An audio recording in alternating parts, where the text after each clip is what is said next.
passeio, você está na guerra. Aleluia. Oh Deus poderoso.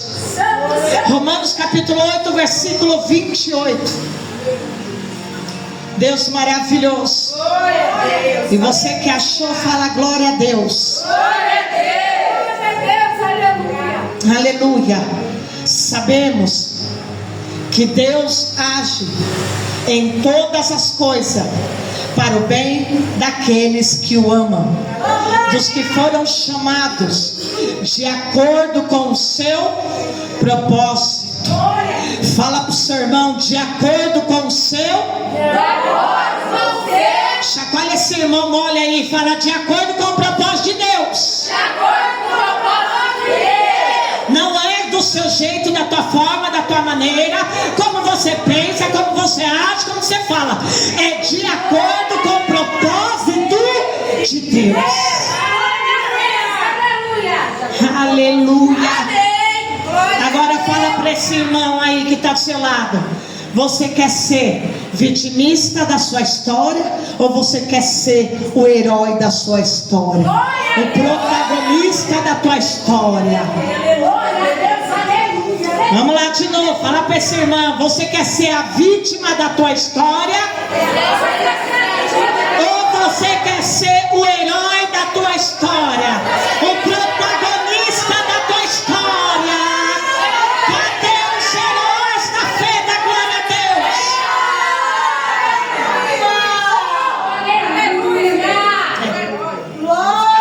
Está muito ruim essa imaginada. Aleluia, Jesus. Louvado é o nome do Senhor. Aleluia. Quando nós olhamos para este versículo que você já ouviu, que você conhece de cor e salteado, sabemos que Deus age em todas as coisas para o bem daqueles que amam o Senhor, dos que foram chamados de acordo com o seu propósito. 2 Samuel capítulo 4, versículo 4 de 2 Samuel, vai falar de um menino que era príncipe, que aos 5 anos de idade, ele teve as suas pernas quebradas. Ele era rei, ele era ungido rei, tinha uma aliança que o pai dele fez com o rei Davi. E esta aliança virou uma aliança espiritual, porque quando ela é ungida, a aliança, ela vira um propósito, está selado no mundo espiritual, e não é quebrado. Por quê? Porque tem um selo no mundo espiritual. Deus é Deus de aliança, e aliança com Deus não quebra. Alianças com Deus vai passar pelo propósito de Deus, pelo trabalhar de Deus. Não é do meu jeito, da minha forma, como eu penso, eu tenho diploma, eu já me formei. Não é nada da terra. Quando você tem uma aliança com Deus, você fez uma aliança com o Senhor, Ele é o protagonista da tua aliança. Ou seja, Ele vai trabalhar. Por quê? Porque Ele selou esta aliança. O trabalho não é humano, o trabalho não é teu, não é do teu jeito, da tua forma, como você quer. É como Deus quer, porque Ele selou a aliança. Aleluia! Então precisamos entender, para não ficar aquele crente dando murro em ponta de faca. E precisamos aceitar: quem é o dono da aliança? É Deus. E quem fez a aliança com Ele foi o ser humano. E quem manda na aliança, quem tem o poder, a soberania, os direitos sobre a aliança, é Deus. É por isso que esse versículo ele vai vir de encontro, que Deus age em todas as coisas. Deus age, Deus trabalha em todas as coisas para o bem daqueles que o amam. Você pode fazer uma aliança com Deus, mas o teu futuro, quem sabe é Deus. A tua história, quem escreve é Deus. Se você faz uma aliança com o homem é da terra. O homem pode quebrar a palavra, quebra a aliança, porque o homem, por causa da natureza pecadora, ele pode não firmar você. Mas Deus não é assim. A Bíblia vai dizer que Deus não é homem para que minta, nem filho do homem para que se arrependa. Não há sombra de dúvida, nem variação de mudança em Deus. Deus é Deus. Glória a Deus. Aleluia, Deus. E hoje eu quero trazer do teu coração aos nossos corações o que essa semana o Senhor estava falando muito no meu coração, como eu trouxe essa palavra de domingo, e o Senhor batendo na mesma tecla, e eu estou aqui neste altar, e o fogo está queimando, e eu estou sentindo tudo queimando, as minhas mãos tudo queimando. Por quê? Porque Deus é Deus de aliança, Deus confirma, testifica a vontade dele. Aleluia. Bendito é o nome do Senhor, adorado é o nome do Senhor.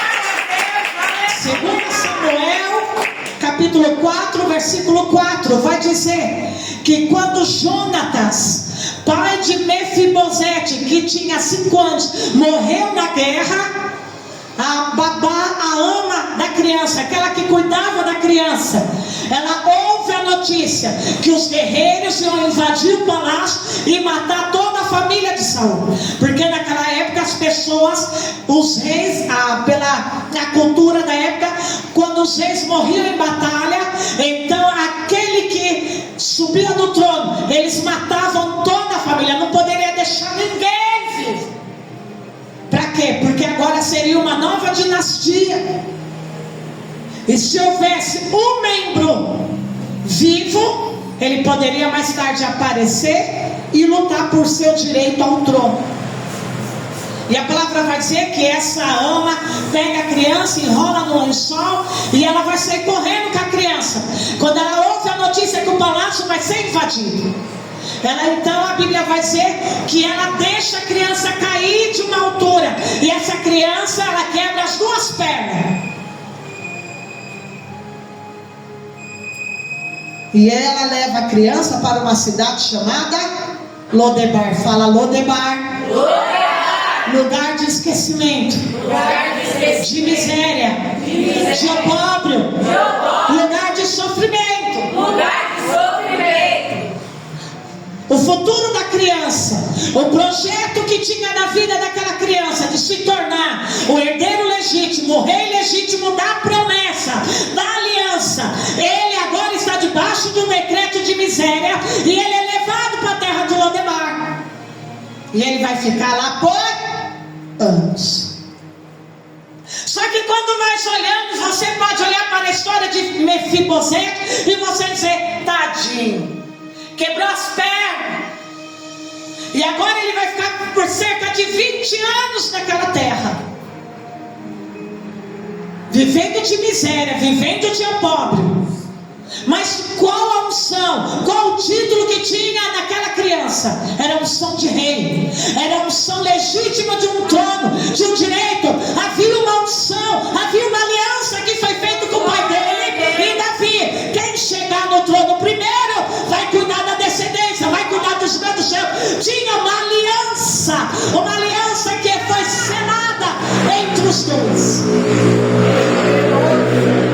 Fala, Deus não quebra a palavra. Deus não quebra a palavra. O que Deus prometeu fazer na tua vida, meu irmão, meus irmãos, Deus é fiel para cumprir. Se a promessa não acontecer, não é culpa de Deus, não é culpa de igreja, não é culpa de pastores, de bispos, de obreiros, é culpa sua, é culpa humana. É verdade. E para hoje ficar colocando a culpa em Satanás, a culpa é humana. Aleluia.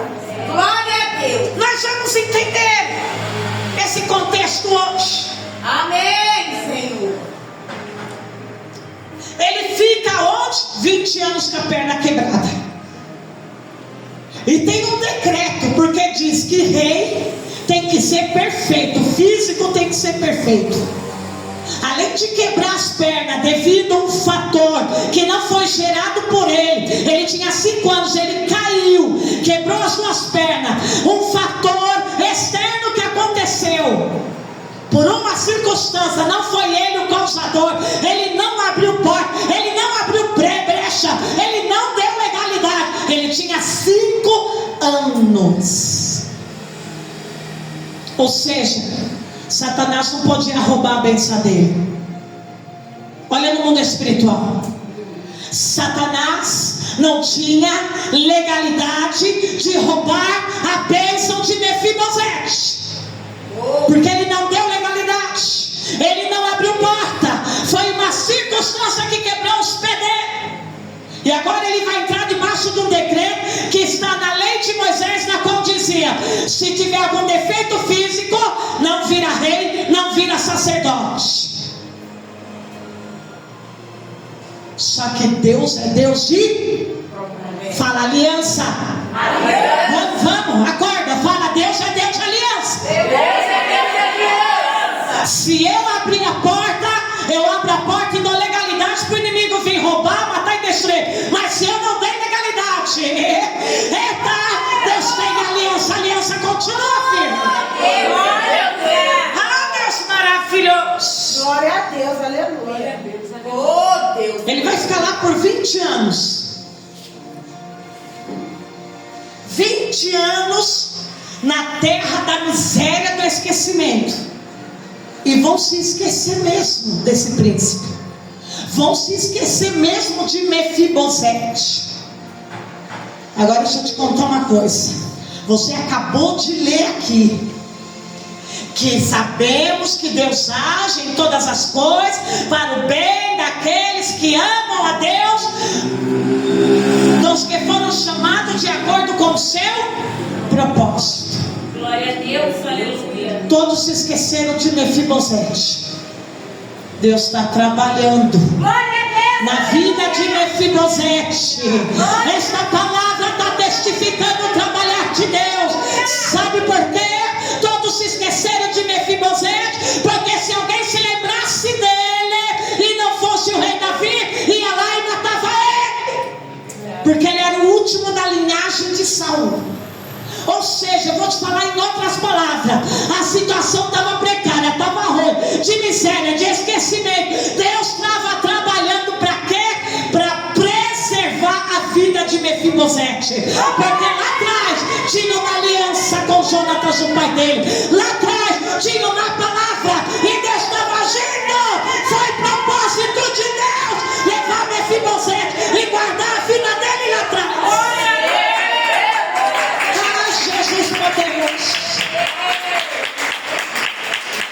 Foi propósito do Senhor. Glória, glória a Deus. Outra pessoa que Deus age conforme o propósito dele para o bem daqueles que amam a Deus foi José na prisão. José revela o sonho do padeiro. José revela o sonho do outro rapaz, do copeiro.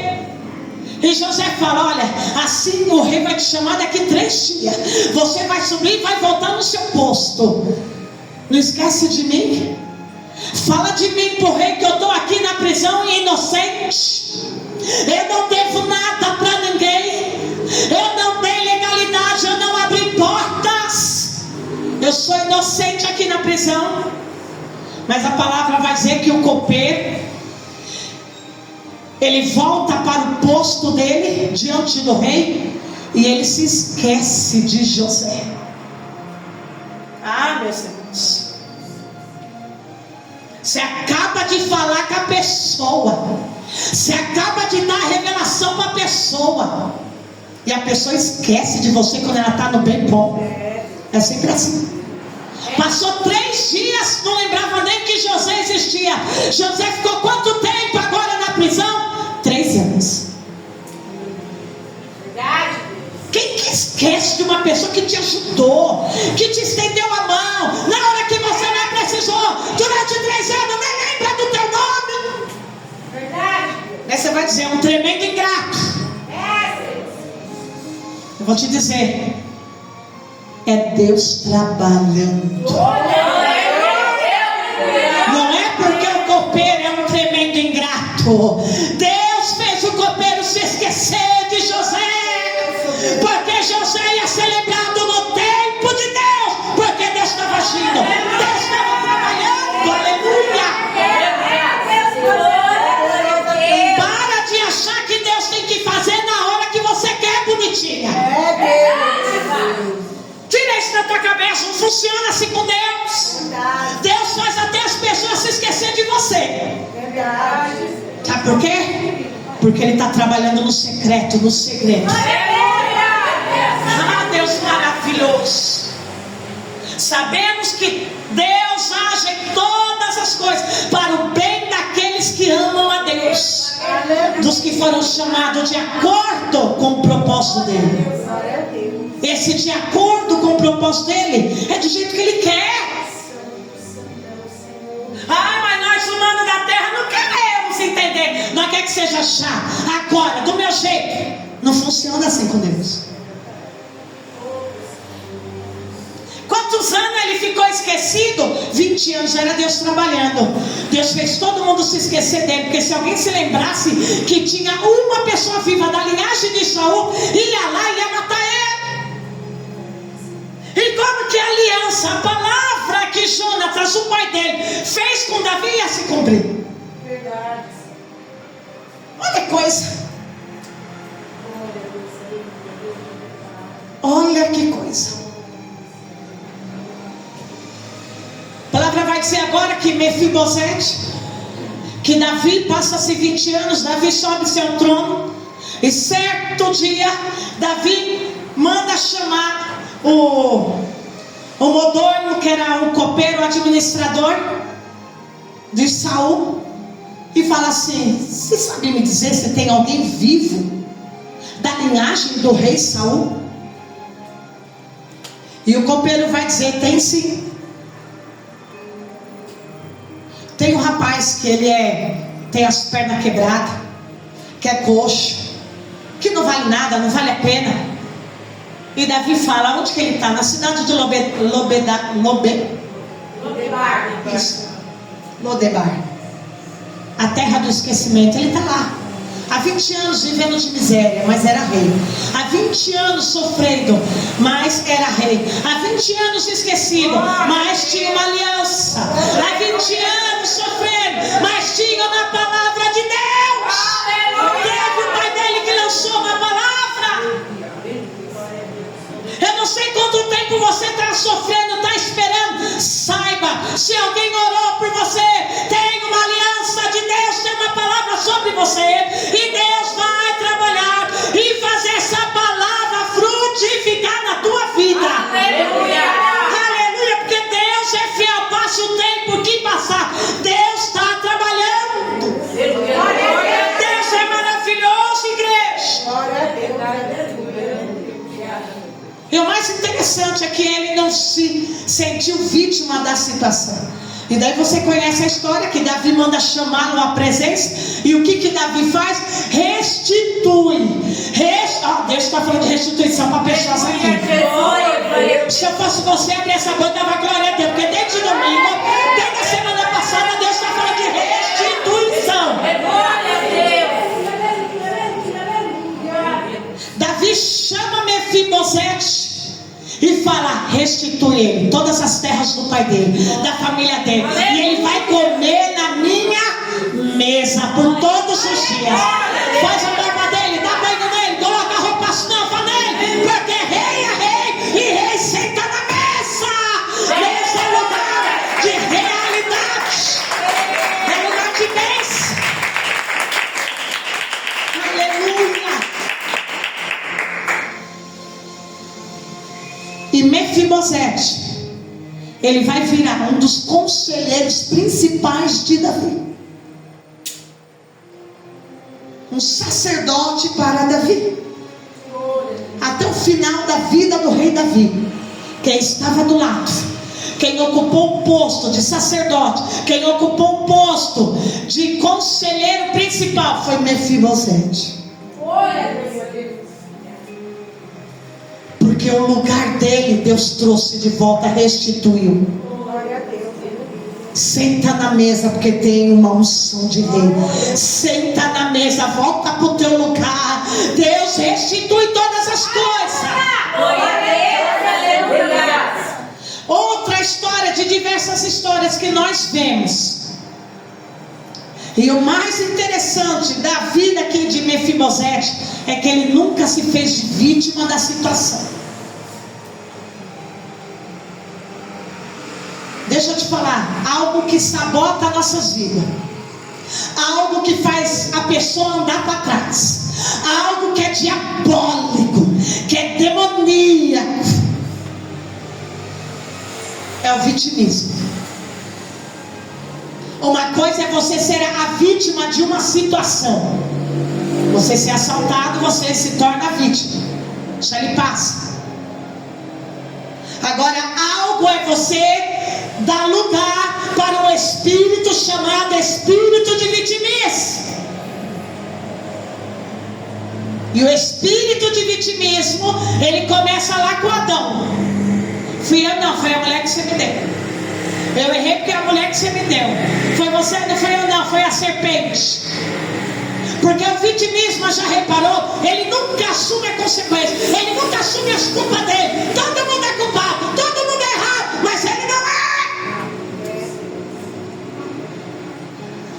A culpa é do ex. A culpa é da fulana. A culpa é do pai. A culpa é da mãe. Mas a culpa nunca é dele, porque ele nunca se posiciona. Porque o vitimismo é um espírito tão demoníaco que não deixa a pessoa ela se auto-refletir das decisões da vida dela. O culpado é fulano.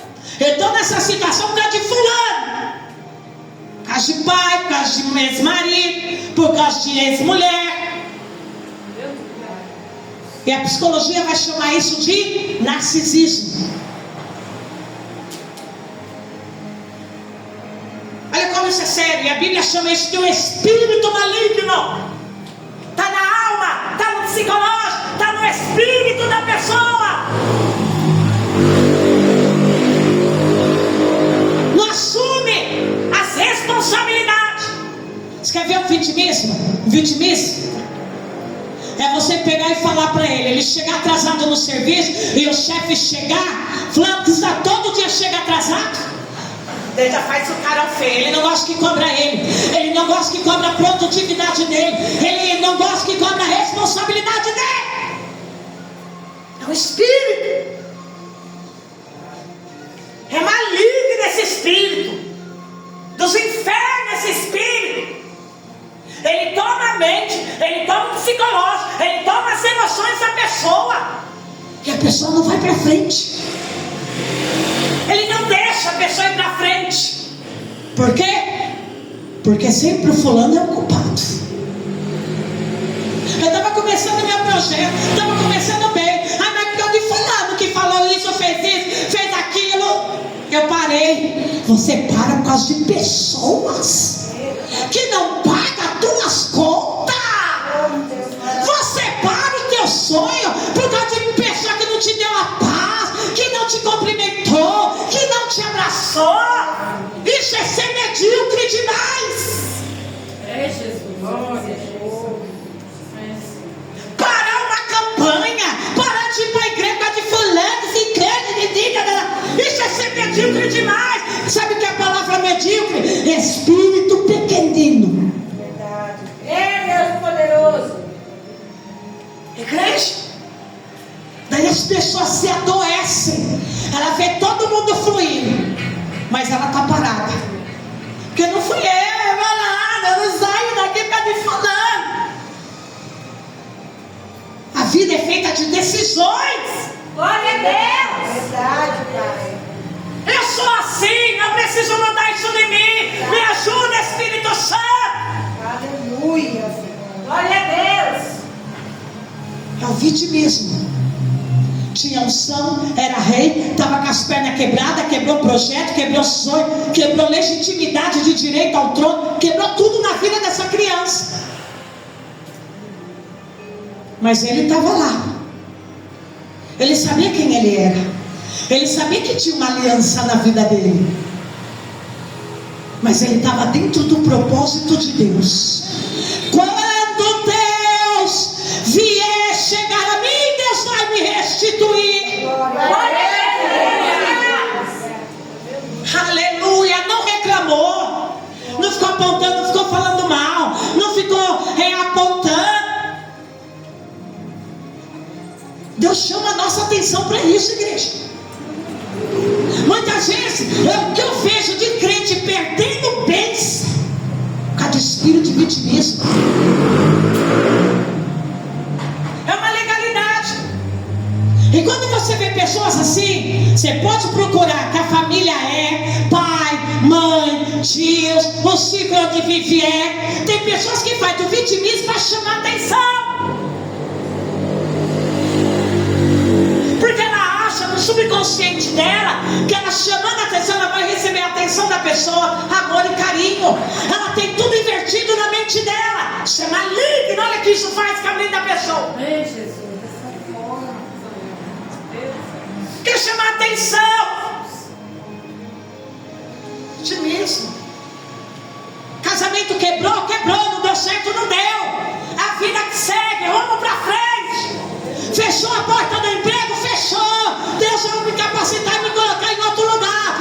Algo não deu certo, não deu. Quebrou, mas que eu continue firme. Firme na minha promessa que Deus vai fazer, eu continuo. Eu continuo, porque isso é acima da circunstância. Mas o diabo fica lá, fermentando o coração, enchendo o coração, enchendo a mente de quem tem esse espírito. Tá vendo? Você nunca teve ajuda. Tá vendo? Na hora que você mais precisa, não tem ninguém te chama, nem o pastor te manda uma mensagem, ninguém tá ali na hora que você mais precisa. Irmão, sabe quem tinha que falar isso? É quem tá indo, tá lá no caixão. Quem está lá no caixão. E ainda ele vai ter ajuda, porque vai ter pessoas que vai segurar a alça do caixão. Mas depois que desceu, não adianta reclamar, não adianta falar, não adianta mais nada. É dali para ele com Deus. Aí não tem meio termo. Aí ele vai ter que assumir as responsabilidades, porque é céu ou inferno. O espírito, o vitimismo acaba aí, obreiro, quando vai lá pro caixão, porque daí não tem mais como colocar a culpa em ninguém. Agora é com ele e com Deus. Outra coisa que nós vamos ver na Bíblia é a história de Raabe. Irmãos, esses dias eu estava chorando vendo a história dessa mulher. Meu Deus do céu. O casebre dela, a casinha dela ficava nas muralhas de Jericó. Jericó tinha 2 muralhas, a cidade de Jericó.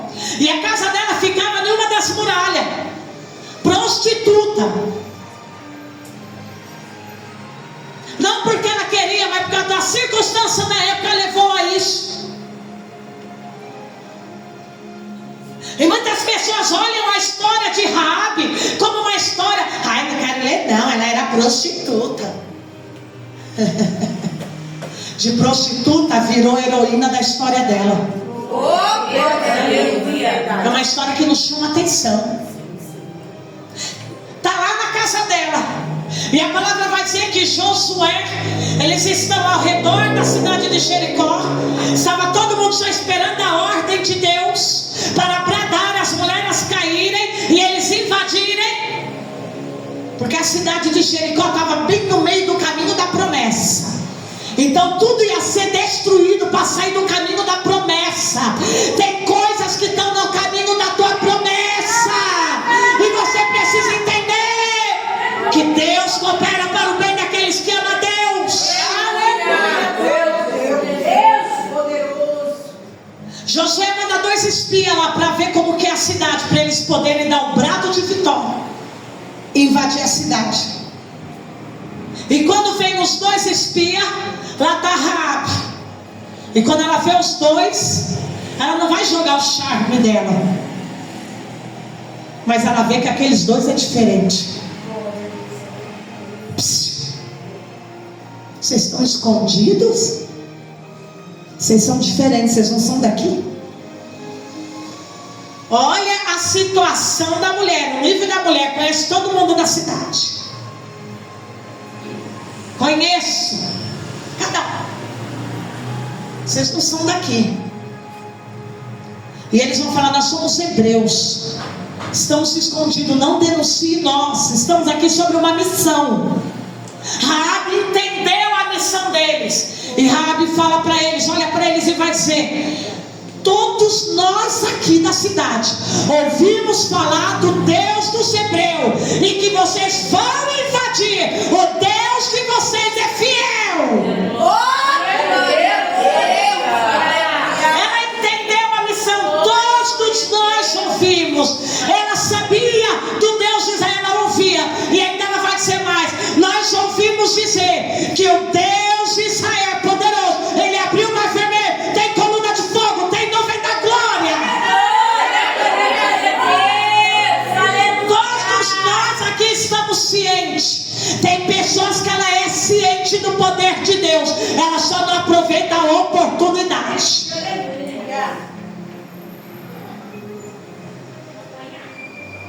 Olha o que acontece.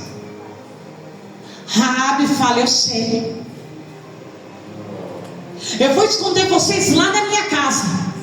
Passa a noite lá e de madrugada vocês vão descer e vou embora, eu ajudo vocês. Tá bom. Só que ela falou: mas tem uma coisa, hoje nós vamos fazer um acordo, porque o Deus de vocês vai ser o meu Deus. E quando vocês invadirem a cidade, salva a casa do meu pai, salva os meus irmãos, salva a minha casa, salva todo mundo. Sabe a história dela? Vai dizer que ela nem entrava na casa do pai. Ela tinha a casa do pai, mas ela não podia entrar porque ela era prostituta da cidade. Ela via o pai de longe, ela via os irmãos de longe, eles não queriam nem saber dela. Mas olha o coração dessa mulher: salva lá a casa do meu pai, salva os meus irmãos. Lembra da casa do meu pai, a casa do meu pai. É por isso que essa história é tão linda, que a gente cai naquele versículo: eu e a minha casa serviremos ao Senhor.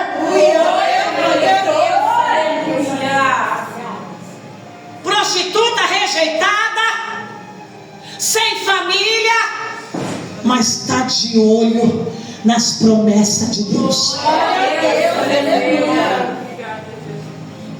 Ah, Jesus.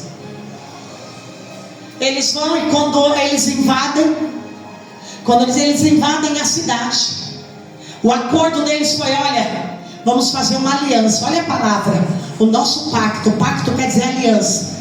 Você coloca uma fita da cor escarlate, e quando todo mundo invadir essa cidade, porque vai invadir, eu sei que vocês vão, porque o Deus de vocês é poderoso. Quando invadir, nós vamos ver o fio de escarlate, o fio vermelho, e nós não vamos tocar na sua casa. A Bíblia vai dizer que quando ela ouviu isso, quando ela fez essa aliança, ela correu imediatamente, ela catou um rolo de lã de fio escarlate e jogou lá na janela. Eles nem tinham saído da cidade ainda. É na hora. Pessoa quando está de olho na oportunidade, é na hora. Não deixa nada para depois. Perder a bênção. Você precisa abrir mais a tua mente. O que eu vejo de crente perdendo bênção. Acabou de fazer aliança, obreira. Eles nem tinham descido ainda a janela fora da cidade. Espera aí, quebra já. Foi lá na casa do pai e jogou a lã escarlate. Sabe por que ela não perdeu a oportunidade? Porque ela não morava na casa, ela vivia na cidade. Ela era a prostituta da cidade. E prostituta da cidade não morava com a família. Não perdeu a oportunidade. Imediatamente ela vai jogar lá. Se eu não for salva, se eu estiver na rua, a minha casa vai ser. Olha o desafio dessa mulher. Se alguma coisa acontecer comigo, porque eu vivo na rua, mas a minha casa, a casa do meu pai, meus irmãos vão ser salvos. Glória a Deus, aleluia. Olha a coragem dessa mulher. Glória a Deus. Não era vítima da situação, não se colocou de vitimista. Eu estou aqui por causa do meu pai, eu estou nessa vida por causa da minha mãe, eu estou nessa vida por causa da fulana. se colocou de vitimista, não. Ela falou: salva a casa do meu pai. Glória a Deus, aleluia. Se alguma coisa acontecer comigo nas ruas de Jericó, por esses dias, a casa do meu pai está salva. Eu vou saber que a casa do meu pai está salva. O meu irmão está salvo. Sabe o que é isso, igreja? Isso é fé. É coragem. Glória a Deus. Ela não se importou se alguma coisa ia acontecer com ela, mas ela estava de olho na salvação da família, da casa, dos irmãos. E sabe o que acontece com ela? A Bíblia vai dizer agora que por causa da coragem desta mulher, a visão desta mulher, ela foi heroína da história dela. Por causa dessa atitude, ela muda a história da vida dela. A casa do pai é salva. Glória a Deus. Agora mais pra frente, ela vai conhecer um soldado chamado Maçom. Ela se casa com Maçom. Eles vão ter um filho que vai se chamar Moabe. E esse Moabe vai ter um outro filho que vai se chamar Jessé. Jessé vai ter um outro filho que vai se chamar Davi. Ela entra para a genealogia de Jesus Cristo Nazareno. Aleluia! Ela não foi vítima da história dela, ela foi protagonista da história dela. Mefibosete não foi vítima da história dele, Mefibosete foi protagonista da história dele. Muda a tua história, creia em Deus. Aleluia! Aleluia, aleluia, aleluia, aleluia, aleluia, Deus maravilhoso. Arranca da tua vida, examina teu coração. Senhor, tem momentos na minha vida que eu gosto de fazer de vítima, que eu gosto de chamar a atenção, que eu quero um cheguinho. Para com isso, Deus não te chamou para isso não. Deus te chamou para batalhar, para conquistar a sua terra prometida. Glória a Deus. Aleluia. Aleluia, aleluia, aleluia, aleluia. São decisões humanas que hoje mesmo o Espírito Santo está te chamando. Tome decisões em Deus, porque Deus trabalha para aqueles que o amam, para o bem daqueles que o amam. Deus, aleluia.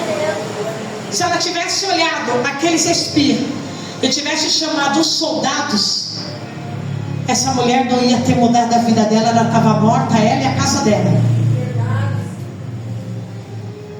Se essa mulher tivesse se feito de vítima, é do meu pai me rejeitou quando eu era pequena, minha mãe me rejeitou, eu sou rejeitada, eu não tenho amor, eu nunca recebi um abraço, eu estou nessa vida por causa de fulano, por causa do meu ex, por causa da fulano. Ai, ninguém me ama, ninguém me quer. Sabe onde estava Raabe? Estava no caixão, estava morta.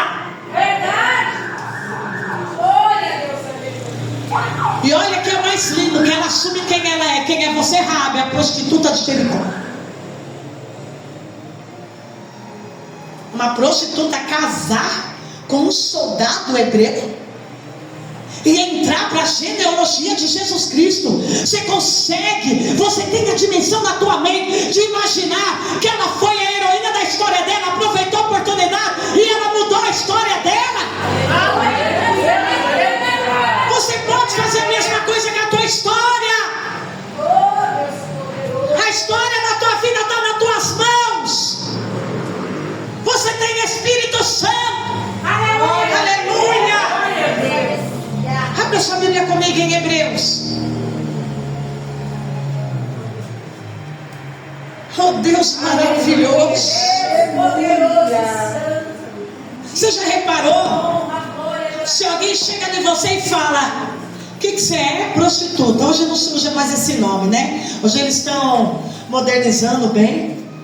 E eles falam que é job. Job? É.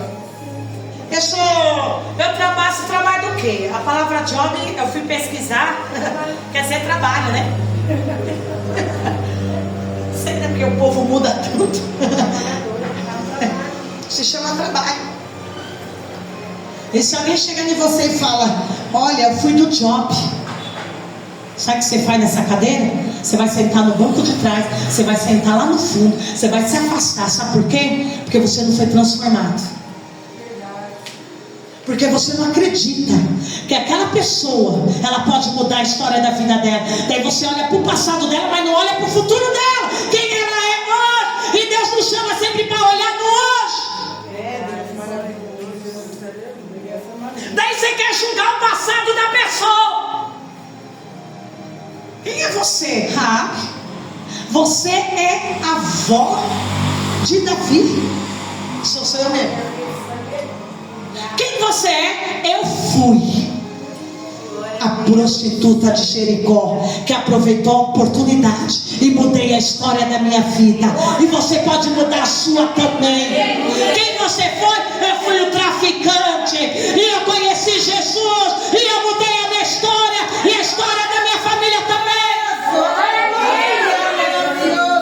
Só que se chegar um pastor aqui, chegar alguém e falar: olha, eu fui o maior traficante, matei aí milhões, você vai falar: como que a bispa deu uma oportunidade para esse pastor?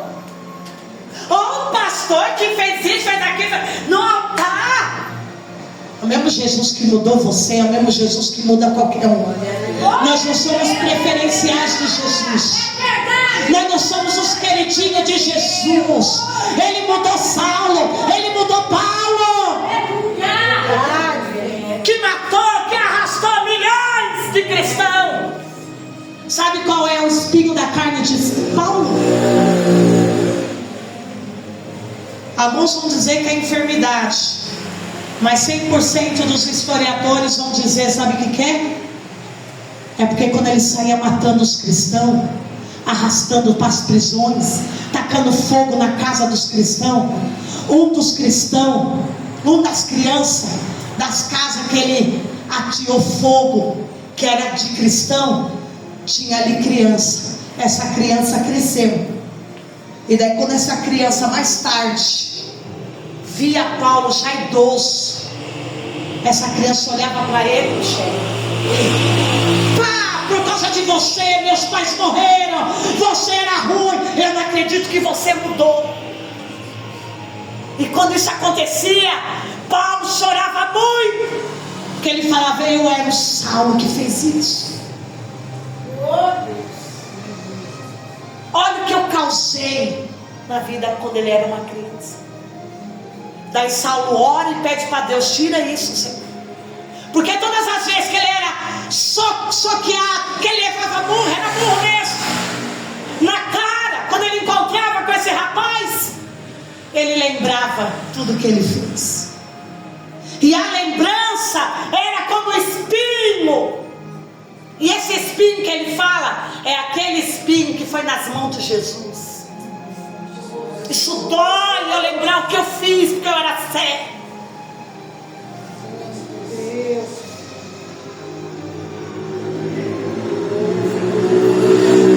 E ele dizia: esse rapaz é o enviado de Satanás. E sabe qual a experiência que ele tinha acabado de ter, igreja? Tinha acabado de ser arrebatado. Viu coisas, a cidade celestial, estava feliz. E daí indo na rua encontra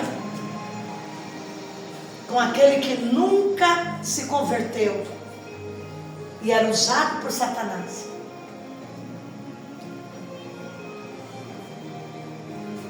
E Paulo era ungido do Senhor. Fala: o meu passado foi jogado no mar de esquecimento por Jesus.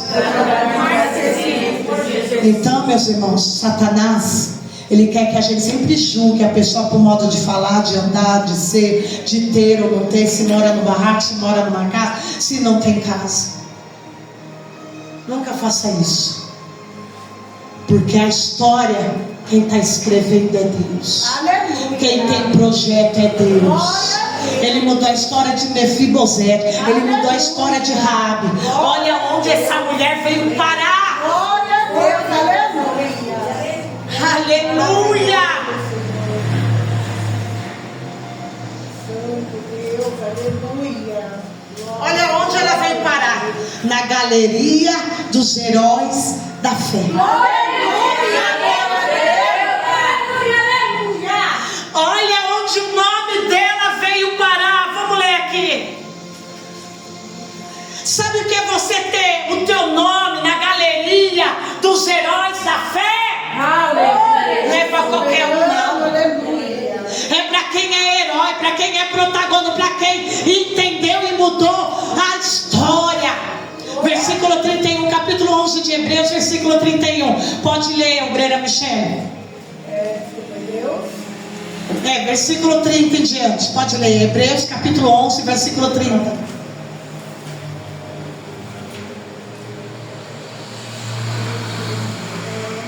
Pela fé caíram os muros de Jericó, sendo rodeados durante 7 dias. Pela fé, Raabe, a meretriz, não pereceu com os incrédulos, acolhendo em paz os espiões. Aleluia. Para alguma outra versão? Pela fé caíram os muros de Jericó, depois de serem rodeados durante 7 dias. Pela fé, a prostituta Raabe, por ter acolhido os espiões, não foi morta com os que haviam sido desobedientes, incrédulos. Porque, irmão, quando você está cheio da fé, você não é vitimista de situação nenhuma. Quando você está cheio de fé, você olha para a promessa, você olha para a vitória, você guerreia a tua luta, você não para, você se levanta, você vai, mesmo chorando, mesmo sangrando o coração, as lágrimas de sangue, você está de pé. Aleluia. Por que você está de pé? Porque você tem uma palavra, você tem uma aliança que é a promessa de Deus. Se coloca de pé nesta noite, aleluia. Aleluia. Você tem uma aliança com Deus, você tem Espírito Santo, o dom de Deus. Santo Deus, aleluia. Feche teus olhos. Deus é maravilhoso. E você vai orar agora. Senhor, se em algum momento na minha vida eu, Senhor, dei legalidade para esse espírito de vitimismo, me faço de vítima das situações, da história da minha vida. Quando é para mim guerrear, eu não guerreio, eu me faço de vítima. Arranca esse espírito de vitimismo de mim, Senhor, porque tudo colabora para o bem daqueles que amam a Deus, de acordo com o teu propósito. Eu estou dentro de uma aliança, eu estou dentro de um propósito. Coloca o louvor aí, filha. Glória a Deus, aleluia. Fala para o Senhor, arranca, Senhor. Arranca, Senhor. Eu sou forte. Eu sou forte em Cristo Jesus. Eu sou